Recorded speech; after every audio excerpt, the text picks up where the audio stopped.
Haashamaa harka fuunee nageenyi haa dursuu bareeshoo irraa nageenyi Oromummaadhaa bakka jirtanitti isin bira haa ga'u isiniin jenna. Har'amee Ji'oomeetirii Oromummaa wajjin ilaalla. Ji'oomeetirii Oromummaa ijoogummaa herregaatiin Piroofeesar Mooyisaa Galataa'aa Inistituutii Leenjii Barsiisota Adaamaatti bara 1994 yookaan waggaa 25 irraatiin duratti kaa'ee dabre. Barruu kana keessatti maalummaa Oromoo ilaalchisee hiikoon yookaan diivinishiniin adda addaa kennamanii jiru. Jechoonni haaraan poostuleetii fi teeoremoonni kennaman hundi kanneen barreessaa kanaan moggaafamanidha. Akka amantee barreessaa kanaatti namni tokko ani Oromoodha ofiin jechuun duratti ulaagaalee barruu kana keessatti kennaman kan guutuu ta'uu isaa mirkaneeffachuu qaba. Oromoo guutuu ta'uudhaafis ulaagaalee kennaman keessaa kan jalaa hir'atan yoo jiraatan dafee of sirreessuuf isa gargaara. Kana malees firee isaa fi diina isaa akka addaan baafatuuf gorsa gaarii ta'a jedhee Piroofeesar Barsiisaa Mooyisaa Galataa'aa Inistituutii Leenjii Barsiisota Adaamaatti Yuunivarsiitii Adaamaatti bara 1994 kaa'ee darbe. Barreeffamni kun ilmaan Oromoo of dagatanii jiran of barsiisee tokkummaa Oromummaa irratti hundaa'e akka jabeessuu hawwii barreessaa kanaati. Piroofeesar Mooyisaa Galataa'aa waan Oromummaa irratti xiyyeeffate ija ogummaa herregaatiin akka ilaalcha isaatti kan kaa'e waan ta'eef kun Oromoo guutuudhaafis qorannoodhaan kan mirkanaa'e waan ta'eef waan amansiisaa fi hojiirra oolamuu qabu jennee nutis amanna. 2. Poostuleetota Oromummaa. Bara durii nama Oromoo jedhamu tokkotu ture. Oromoonis ilmaan 2 dhalchee qaba ture. Inni hangafaa Boorana yommuu ta'u, inni quxisuu Bareentuma jedhama. Booranaa fi Bareentumaanis ijoollee horan. Ijoolleen isaaniis ijoollee horan. Akka kanaan wal horuun ittuma fufee bara dheeraa keessatti sabni Oromoo jedhamu gaanfa Afrikaatti argamuu danda'e. Hiikoo 2 tuqaa takkam. Hidda tartiiba Oromoon ittiin wal hore kan ibsu hidda hortee Oromoo jenna. Hiikoo 2 tuqaa 2. Dachee gaanfa Afrikaatti argamu keessaa daangaan yookaan teeritorii sabni Oromoo bara dheeraatiif dhuunfaa isaa godhatee irratti wal horaa jiraachaa turee fi wal horaa jiraachaa jiru walitti qabaan Oromiyaa jedhama. Oromiyaa jechuunis biyya Oromoo jechuudha. Hiikoo 2 tuqaa 3. Namni Oromiyaa keessa jiraachaa jiru tokko karaa haadha isaa yookaan karaa abbaa isaa yommuu duubatti lakkaa'amu hidda hortee Oromoo keessa kan jiru yoo ta'e Oromoo dhiigaa jenna. Sirriitti hubadha. Namni Oromiyaa keessa jiru haati isaa yookaan abbaan isaa yoo Oromoo ta'e Oromoo dhiigaati. Namni jireenyi isaa Oromiyaa keessa hin ta'in tokko karaa haadha isaas karaa abbaa isaas yoo hidda hortee Oromoo keessa jiraate qofa Oromoo dhiigaa jedhama. Hubachiisa. Namni tokko asitti wanni hubachuu qabdan namni tokko Oromoo dhiigaa jechuudhaaf haati isaa yoo haati isaa qoftiin Oromoo taate yookaan yoo abbaa isaa qoftiin Oromoo ta'e dirqama Oromiyaa keessa jiraachuu qaba. Haati isaa Oromoo miti yoo ta'e yookaan abbaan isaa Oromoo miti yoo ta'e tokko yoo Oromoo ta'e tokko Oromoo hin ta'in yoo Oromiyaa keessaa bahe Oromoo ta'uu hin danda'u jechuudha. Oromoo dhiigaa dhiifama Oromoo dhiigaa ta'uu hin danda'u jechuudha. Yoo lachuutiin Oromoo ta'e haadhaa fi abbaan isaa Oromoo yoo ta'e Oromiyaa keessa jiraate Oromiyaan ala jiraate namni kun Oromoo dhiigaa jedhama. Namni karaa haadha isaa yookaan karaa abbaa isaa qofa hidda hortee Oromoo keessa jiru tokko Oromiyaa irraa ala jiraachaa ture yoo Oromiyaatti deebi'e guyyaa Oromiyaa seenee jalqabee Oromoo dhiigaa jedhama. Fakkeenyaaf abbaan isaa Oromoodha. Takka haati isaa Oromoodha. Biyya biraa jiraachaa ture biyya alaa jiraachaa ture gara Oromiyaa yoo seene guyyaa Oromiyaa seenee irraa jalqabee Oromoo dhiigaa ta'uu ni danda'a jechuudha. Kanaaf namni haadhaa fi abbaan isaa Oromiyaa tokko haadhaa fi abbaa keessaa tokko Oromoon ta'in dirqama Oromiyaa keessa jiraachuu qaba waan jiru irraa hubachuu dandeessan. Hiikoo 2.4 namni tokko yoo afaan Oromoo sirriitti dubbachuu danda'a ta'e Oromoo afaanii jenna. Hubadhu Oromoon afaanii hundi Oromoo dhiigaa miti. Maaliif jennaan afaan Oromoo baree afaaniin Oromoome waan ta'eef dhiigaan hin Oromoomne waan ta'eef Oromoo dhiigaa ta'uu hin danda'u jechuudha. Oromoon afaanii dirqama Oromoo dhiigaa ta'uu hin danda'u jechuudha. Oromoon dhiigaa hundis akkasuma Oromoo afaanii ta'uu hin danda'u jechuudha. Maaliif Oromoon dhiigaa afaan Oromoo beekuu dhabuu danda'a. Fakkeenyaan yoo isinii kaase Oromoota Walloo fi Raayyaa keessa kan afaan Oromoo hin dubbanne kan dhiigaan Oromoodha baay'eetu jiru. Oromoo afaanii ta'uun Oromoon dhiigaa Oromoo afaanii ta'uu dhabuu ni mala jechuudha. Hiikoo 2.5 jalatti namni afaanii fi aadaa hawaasa Oromoo sirriitti beeku tokko Oromoo bilchaataa jedhama. Afaan Oromoo sirriitti dubbachuu danda'a. Aadaa Oromoo sirriitti beeka. Oromoo bilchaataa jedhama. Namni afaan Oromoo dubbatu kan aadaa Oromoo sirriitti hin beekne Oromoo dheedhii jennaani. Poostuleetii 2.6 Oromoo bilchaataa namni ta'e tokko Oromoo afaaniiti. Akkuma reefu jenne Oromoon bilchaataan kan aadaa fi afaan Oromoo sirriitti beeku waan ta'eef Oromoon bilchaataan Oromoo afaaniiti jechuudha. Hubadhu Oromoon afaanii hundi Oromoo bilchaataa miti. Maaliif jennaan aadaa Oromoo sirriitti beekuu dhabuu danda'a. Kanaaf Oromoon afaanii hundi Oromoo bilchaataa miti. Oromoon afaanii hundi Oromoo bilchaataa miti. Aadaa Oromoo sirriitti beekuu dhabuu danda'a. Oromoon dheedhiin hundi Oromoo afaaniiti. Maaliif Oromoon afaanii namuma afaan Oromoo dubbatutu Oromoo afaanii jedhama. Kanaaf Oromoon dheedhiin namuma afaan Oromoo beeku aadaa Oromoon beekne Oromoo dheedhii waan jedhamuuf Oromoon dheedhiin hundi Oromoo afaaniiti jennee lafa kaa'uu dandeenya. Haa ta'u malee Oromoon afaanii hundi Oromoo dheedhii miti. Oromoon afaanii hundi Oromoo dheedhii miti. Maaliif jennaan aadaa Oromoo sirriitti beekuu danda'a waan ta'eef Oromoo bilchaataa ta'a jechuu yeroo kana. Dirqama Oromoo dheedhii ta'uu danda'u jechuudha. Mallattoolee Oromoo bilchaataatiin hamma tokko isinitti hima. Oromoon bilchaataan afaan Oromoo utuu jechoota afaan alagaa itti hin makin qulqulleessee dubbata. Maaliif jennaan aadaa fi afaan Oromoo sirriitti beeka waan ta'eef. Abbaa isaa irraa eegalee gara duubatti akaakayyuu isaa yoo xiqqaate haga 5 lakkaa'uu danda'a. Garuu kuni akka ilaalcha kiyyatti namni tokko Oromoo bilchaataa yookaan Oromoo afaanii bilchaataa Oromoo bilchaataa ta'uudhaaf abbaa 5 qofa osoo hin ta'in gara Oromootti illee lakkaa'uu qabaa jechuun yaada. Maaliif jennaan Oromoon bilchaataan Oromoo dhiigaas ta'uu dhabuu danda'a waan ta'eef asitti gabaabse malee Dr. Profeesar Mo'isaan Oromoon bilchaataan yoo Oromoo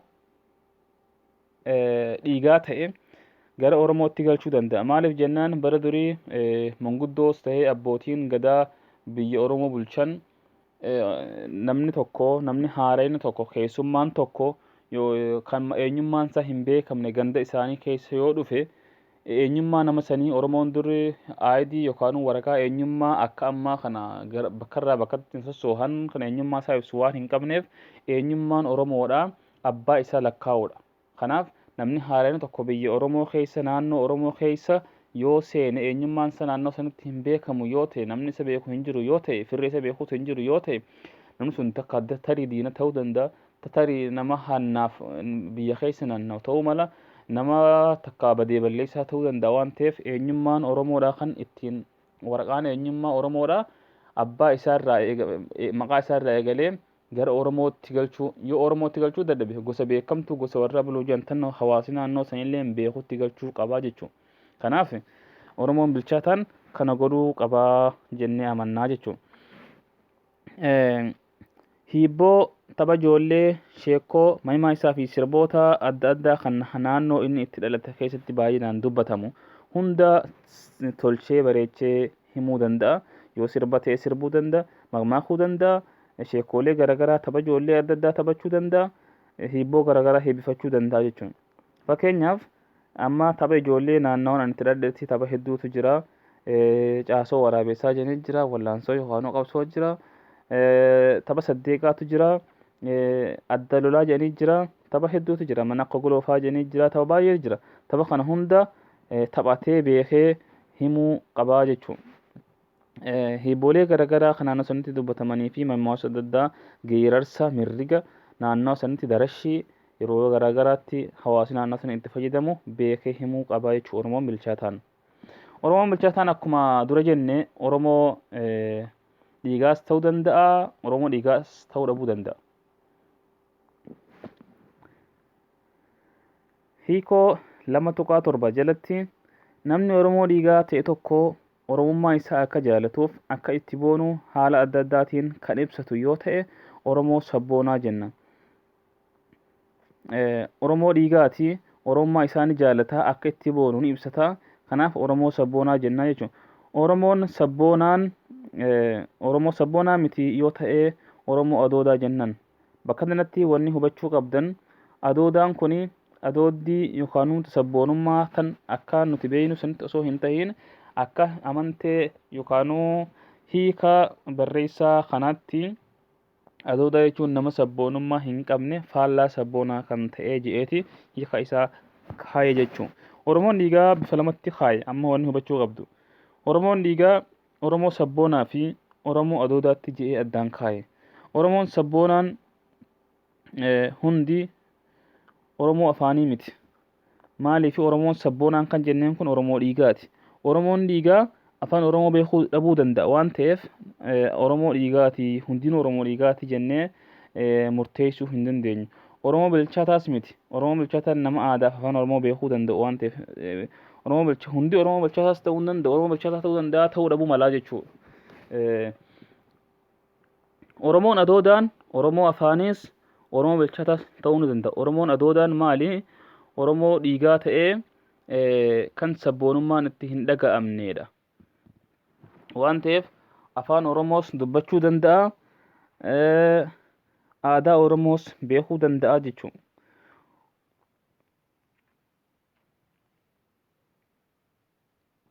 Mallattoolee Oromoo adoodaa hamma tokko isinitti hima. Utuu afaan Oromoo beekuu afaan alagaatiin dubbachuu filata Oromoon adoodaan. Maaliif sabboonummaan qabu afaan Oromootti hin boonu waan ta'eefi jechuudha. Maqaa isaa ta'ee maqaa ijoollee isaas afaan Oromoo caalaa afaan alagaatiin moggaafata.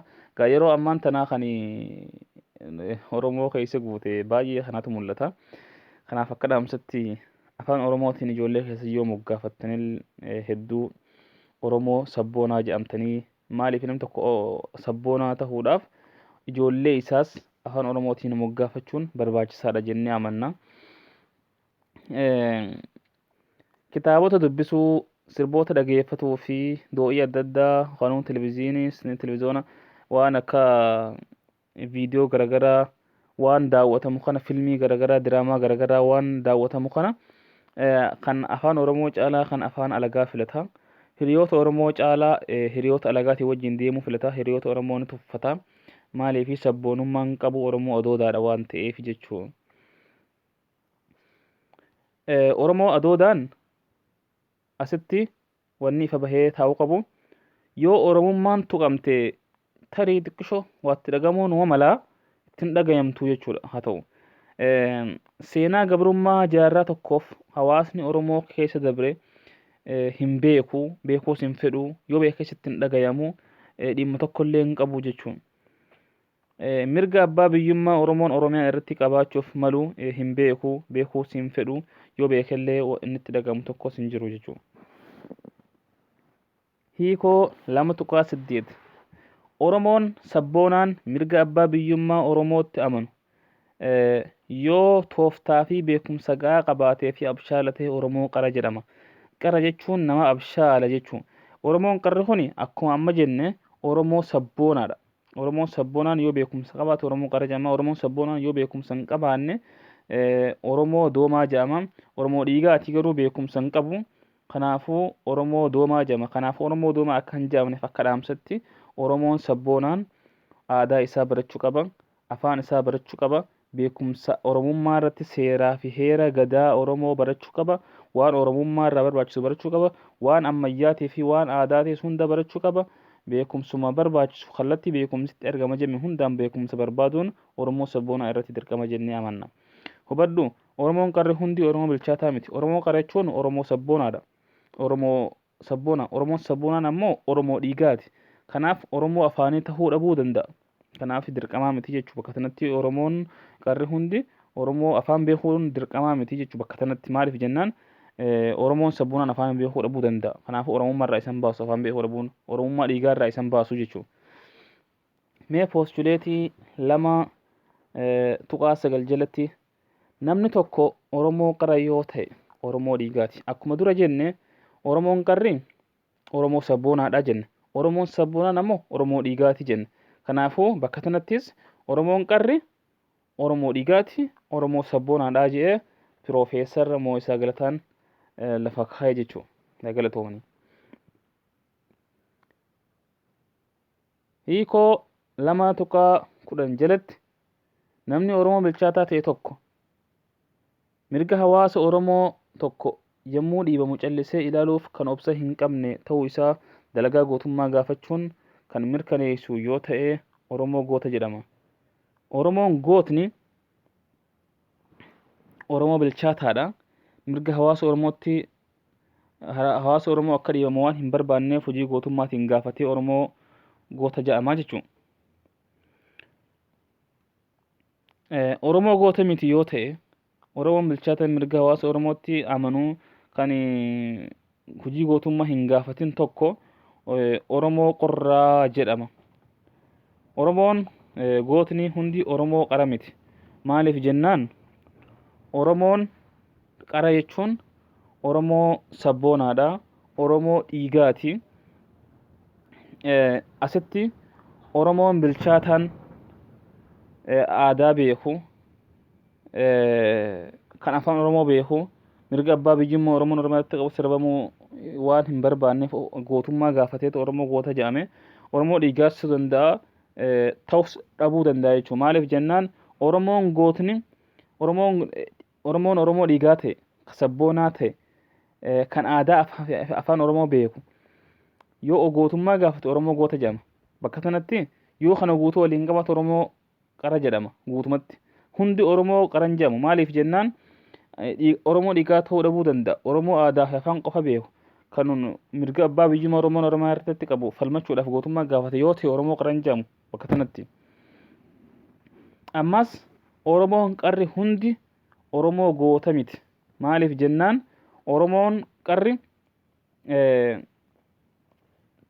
hojii gootummaa gaafachuu dhabuu danda'a. Akkuma reefu jenne Oromoon qarri Oromoo gootaas ta'uu danda'a, Oromoo qorraas ta'uu danda'a jechuudha.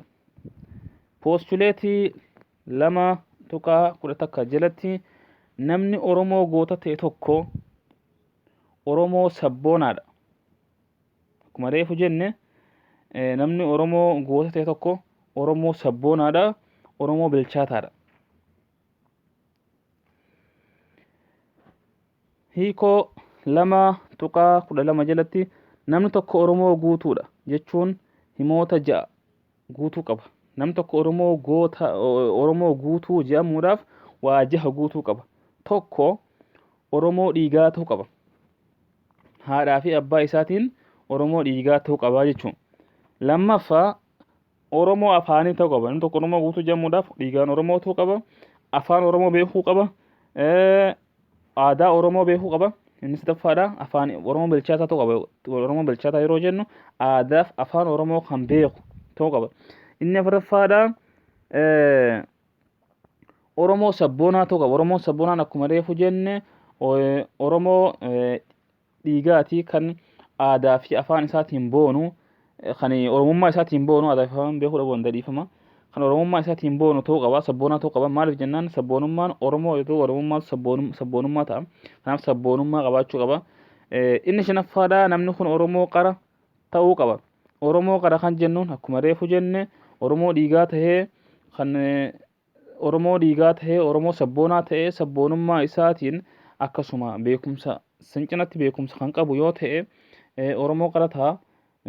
Kanaaf Oromoo guutuu ta'uudhaaf beekumsa qabaachuun, beekumsa barbaaduun bakka kanatti dirqama. Piroofeesar Mo'iisaan beekumsa irratti baay'ee xiyyeeffatee jira jechuudha. Inni jaffaadha, namni kun Oromoo goota ta'uu qaba. Oromoo goota mirga abbaa biyyummaa Oromoon Oromiyaa irratti qabu taa'ee sarbamiinsa kana ilaaluu obsa hin qabu, obsa fixate waan ta'eef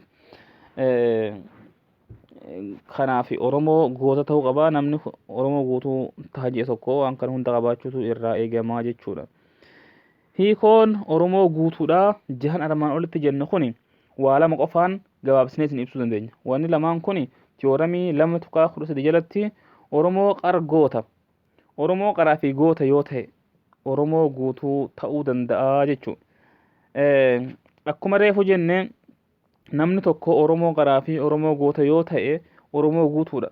Ragaan dhugummaa tiyooramii kanaa mirkaneessuuf himoonni armaan olitti ibsaman hiikoo 2.12 jalatti kennaman dhugoomuu isaanii mirkaneeffachuun gaadha. Akka kanaan namni kun Oromoo dhiigaati. Akka poostuleetii 2.9tti namni kun Oromoo afaaniiti. Akka poostuleetii 2.6 fi poostuleetii 2.11tti namni kun Oromoo bilchaataadha. Akka poostuleetii 2.11tti namni kun Oromoo sabboonaadha. Akka poostuleetii 2.11tti shanaffaa namni kun Oromoo qara. Tiyooramii kana keessatti namni kun Oromoo goota. Walumaa galatti kanaafuu namni kun Oromoo guutuudha jennee gabaabsinee himoota lama qofaan qaraa fi goota kan jedhamu qofaan lafa kaa'uu dandeenya. Maaliif jennaan namni qarri Oromoon qarri waasiif keessaa qaba. Amma Oromoo qara kan jennuun kun waasiif keessaa qaba. Qarri akkuma reefu jenna, akkuma maanta nama isiniif mirkaneessine irra deebinee isiniif ibsa godhuudhaaf qarri sabboonaadha. Sabboonaadha. Oromoo dhiigaati. Oromoon gootni ammoo Oromoo afaaniiti. Oromoo bilchaataadha. Oromoo goota. Qarris waasitti qaba, goonnis waasitti qaba. Waan jaarreefu jenne san battalumatti wanni lamaan kun qoftiin guutuu danda'a jechuudha. Kanaaf Piroofeesar Mo'iisaa Galataa Aagaa haa galatoomanii. Oromummaan waan baay'eef keessaa qaba. Tiyooramiin amma jenne kuni waan tiyooramii poostuleetiin walitti kennamanii fi ibsi goone kuni waan Dr. Piroofeesar Barsiisaa Mo'iisaan kaayan qorannoodhaan waan ta'eef Oromoo hundaaf amansiisaadhaa fi ragaa quubsaa tahaa jennee amanna. Har'aaf kutaan tokkoffaan ji'oomeetirii Oromummaa ija ogummaa herregaatiin kan jenne kanumaan xumurama. Yeroo biraa poostuleetii sadaffaa hiikoo 3 takkaan hanga walitti deebinutti waa'ee keessummaa Oromoo irraa kan torbaan yookaan yeroo biraa kan ilaallu ta'a. Hangasittuu nagaa keessan hojii jiraadhaa milkaa'ina gubbatti wal agarraa. Ani bari bareen tooti turtii gaarii.